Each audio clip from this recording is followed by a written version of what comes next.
এই ভিডিওতে আমি পিএইচপি কি, পিএইচপি কেন শিখব, বর্তমান সময়ের পরিপ্রেক্ষিতে পিএইচপি শেখার গুরুত্বই বা কতটুকু, এগুলো সম্পর্কে বিস্তারিত আলোচনা করব। পিএইচপি হলো একটা সার্ভার সাইড প্রোগ্রামিং ল্যাঙ্গুয়েজ বা আপনি স্ক্রিপ্টিং ল্যাঙ্গুয়েজ বলতে পারেন। 1994 সালে রাসমুস লার্ডফ নামে একজন ভদ্রলোক তার পার্সোনাল হোম পেজ মেনটেন করার জন্য মূলত পিএইচপি তৈরি করেছিল। এজন্যই পিএইচপির অরিজিনাল যে ফুল ফর্ম সেটা হলো পার্সোনাল হোম পেজ, কিন্তু বর্তমান সময়ে পিএইচপির ফুল ফর্ম হলো হাইপারটেক্সট প্রি প্রসেসর। পিএইচপিকে কিন্তু অনেকেই প্রোগ্রামিং ল্যাঙ্গুয়েজ হিসেবে স্বীকৃতি দিতে চায় না, কারণ পিএইচপি দিয়ে শুধুমাত্র ওয়েব ডেভেলপমেন্টই করা যায়, মানে পিএইচপি দিয়ে আপনি একটা ডাইনামিক ওয়েবসাইট বিল্ড করতে পারবেন। এজন্য অনেকেই পিএইচপিকে স্ক্রিপ্টিং ল্যাঙ্গুয়েজ বলতে পছন্দ করে। এই পর্যন্ত আমি যা বললাম এগুলো কিন্তু কম বেশি আমরা সবাই জানি, কিন্তু আমি এখানে ডায়নামিক ওয়েবসাইটের কথা বলেছি, যেটা হয়তো আপনি প্রথম শুনছেন বা শুনেছেন কিন্তু ক্লিয়ার না যে ডায়নামিক ওয়েবসাইট কিভাবে কাজ করে। তো ডায়নামিক ওয়েবসাইট জিনিসটা কি, কিভাবে কাজ করে, যদি ক্লিয়ার বুঝতে চান তাহলে অবশ্যই ভিডিওটা মনোযোগ সহকারে দেখবেন। এখানে যে ছবিটা দেখছেন এটা খুব মনোযোগ সহকারে দেখেন। ধরেন www.example.com এটা হলো আমার ওয়েবসাইট। কিছু ভিজিটর, কেউ হয়তো ল্যাপটপ থেকে, কেউ হয়তো মোবাইল থেকে, কেউ হয়তো ডেস্কটপ থেকে ইন্টারনেটের মাধ্যমে আমার এই ওয়েবসাইটে আসবে। এসে তারা কি দেখবে?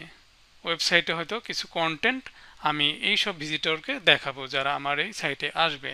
ওই কন্টেন্টগুলো কোথায় আছে? অবশ্যই একটা ওয়েব সার্ভারে থাকবে। আমরা যে হোস্টিং কিনি, হোস্টিং কেনা মানে হলো একটা ওয়েবসাইটের কন্টেন্ট কোথাও হোস্ট করে রাখা, কোনো ওয়েব সার্ভারে হোস্ট করে রাখা।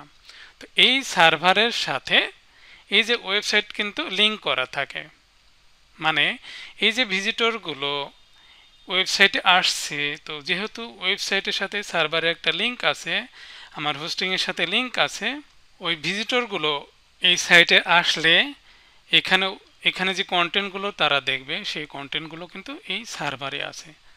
ওকে, এই সার্ভার থেকেই দেখবে।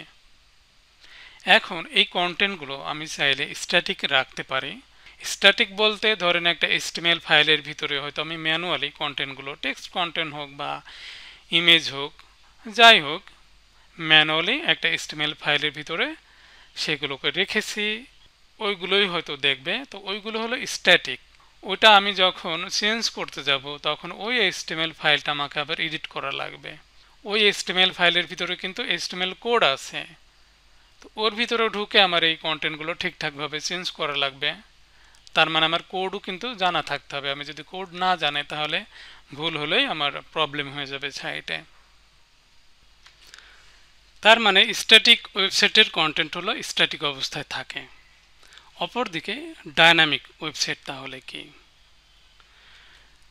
ডায়নামিক ওয়েবসাইট বলতে যেই কন্টেন্টগুলো আমরা ভিজিটরকে স্ট্যাটিক অবস্থায় দেখালাম, ওই কন্টেন্টগুলোই হয়তো এই সাইটের একটা অ্যাডমিন প্যানেল আছে, সেই অ্যাডমিন প্যানেলে কোনো একটা ফর্মের মাধ্যমে কন্টেন্টগুলো আমরা ডেটাবেজে সেভ করে রাখছি, সেখানে হয়তো একটা প্রোগ্রাম ইউজ করেছি।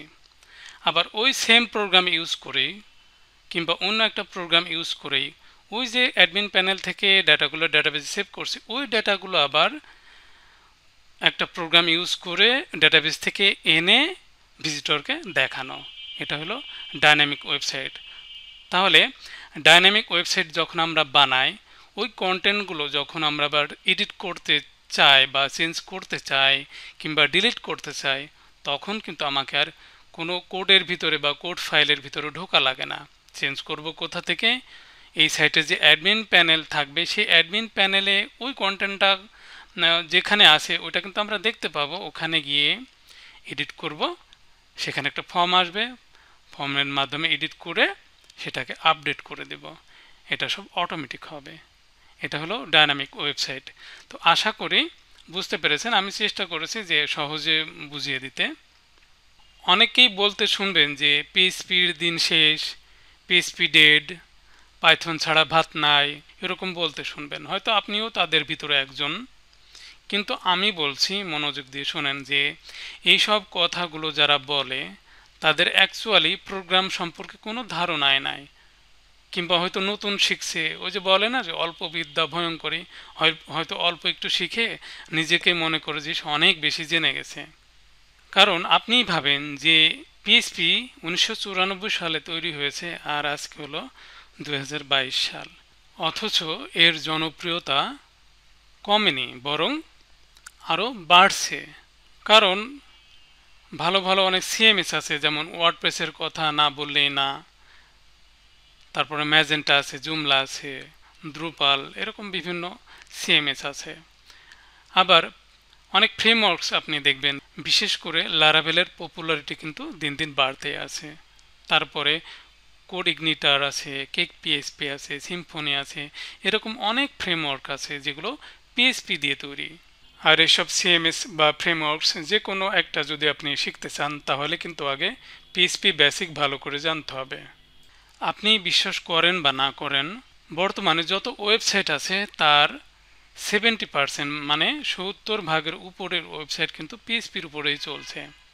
এখন আপনিই বলেন, যারা এই যে এইসব কথা বলে যে পিএইচপির দিন শেষ, তো এই যে বিলিয়ন বিলিয়ন ওয়েবসাইট এইগুলোকে রাতারাতি সব বন্ধ হয়ে যাবে?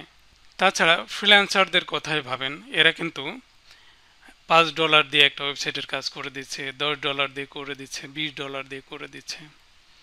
তো এই যে $5 $20 কাজ, এইগুলো কি একজন পাইথন প্রোগ্রামার করবে? আবার পিএইচপিতে কিন্তু একটা ওয়েবসাইট ফ্রিতেই তৈরি করা যায়, যেমন ওয়ার্ডপ্রেস যে সিএমএসটা, ওয়ার্ডপ্রেসে কিন্তু অনেক সুন্দর সুন্দর ওয়েবসাইট একদম ফ্রিতে করে ফেলা যায়। তাহলে ভাবেন যে সবাই কিন্তু টাকা খরচ করে ওয়েবসাইট বানাবে না। আমরা যত ওয়েবসাইট দেখি এগুলোর বেশিরভাগই কিন্তু সিম্পল ওয়েবসাইট। আপনি কি জানেন যে একটা সিম্পল একটা ওয়েবসাইট মানে ছোটো মোটো একটা ওয়েবসাইট আপনি পাইথন দিয়ে করবেন, এটা কিন্তু মস্ত বড় ভুল হবে। কারণ ওই সাইটটা কিন্তু পাইথন দিয়ে করলে আরও স্লো কাজ করবে। তার থেকে বরং যদি পিএইচপি দিয়ে করা যায় সেটা কিন্তু আরও ফাস্টার হবে, তার গতি আরও বেশি থাকবে। আপনার ওই সাইটে কোনো বিজনেস নাই, কিন্তু আপনি কেন ওখানে হাজার হাজার টাকা খরচ করবেন? তো আপনি তো চাইবেন যে অল্প টাকার ভিতরে বা ফ্রিতেই যদি করা যায় সেটাই তো আপনি চাইবেন, তাই না? তাহলে বুঝতেই পারছেন যে একটা সিম্পল ডায়নামিক ওয়েবসাইট যদি বানাতে চান তাহলে পিএইচপি দিয়েই সেটা বেস্ট হবে। এছাড়াও আরও অনেক বিষয় আছে, যেমন পিএইচপি কিন্তু শুধুমাত্র ওয়েব ডেভেলপমেন্টের জন্যই তৈরি করা হয়েছে। আবার অন্যদিকে পাইথনের কথা ধরেন, পাইথন কিন্তু মাল্টিপারপোজে ইউজ হয়। সহজ কথা হলো, কেউ যদি নর্মাল একটা ওয়েবসাইট বানাতে চায় তাহলে সেখানে পিএইচপি ইউজ করাটাই বেস্ট হবে। কিন্তু সাইটটা যদি অনেক বড় হয়, মানে অনেক কিছু দেখা যাচ্ছে যে মেইনটেইন করা লাগবে, ফেসবুকের কথা ধরেন, গুগলের কথা ধরেন, ইউটিউবের কথা ধরেন, কিংবা নেটফ্লিক্স, এই ধরনের বড় বড় সাইটে কিন্তু অনেক কিছু মেইনটেইন করা হয়। তো সেক্ষেত্রে হয়তো অন্য একটা প্রোগ্রাম ইউজ করা যেতে পারে যেটা বেস্ট হবে। আবার একটা প্রোগ্রাম না, কিন্তু যেখানে যে প্রোগ্রামটা ইউজ করলে ভালো হবে সেখানে সেই প্রোগ্রামটা ইউজ করতে হয়। যেমন সার্চ অপশনের ক্ষেত্রে হয়তো একটা প্রোগ্রাম ইউজ করা হচ্ছে, তারপরে যে ভিডিওগুলো লাইভ হচ্ছে সেখানে হয়তো একটা প্রোগ্রাম ইউজ করা হচ্ছে, তারপরে অ্যাডভার্টাইজমেন্ট এরিয়া, এটার জন্য হয়তো একটা প্রোগ্রাম ইউজ করা হচ্ছে। তো এইসব বড় বড় সাইটগুলো কিন্তু মাল্টিপল প্রোগ্রাম ইউজ করে। তার মানে যেখানে যে প্রোগ্রামটা ইউজ করলে বেস্ট হবে সেটা ইউজ করতে হবে। তাহলে আমাদের জানতে হবে যে কোনখানে কোন প্রোগ্রামটা ইউজ করলে বেস্ট হবে। কারণ এক একটা প্রোগ্রামের কিন্তু আলাদা আলাদা বৈশিষ্ট্য আছে, তাদের আলাদা আলাদা বিশেষত্ব আছে। তো এইগুলো আগে ভালোভাবে জানতে হবে। আপনি কোনো কোড না জেনেও কিন্তু পিএইচপি শিখতে পারেন। কিন্তু পিএইচপি দিয়ে যখন আমরা একটা ওয়েবসাইট বিল্ড করি, ওই পিএইচপি কোডগুলো আমরা কিন্তু এইচটিএমএল এর ভিতরে লিখি। এখানে দেখেন যে একটা এইচটিএমএল ফাইলের ভিতরে এইচটিএমএল কোড আমরা এইভাবে লিখি, কিন্তু একটা পিএইচপি ফাইলের ভিতরে পিএইচপি কোডগুলোও কিন্তু আমরা এইচটিএমএল এর ভিতরে এইভাবে লিখি।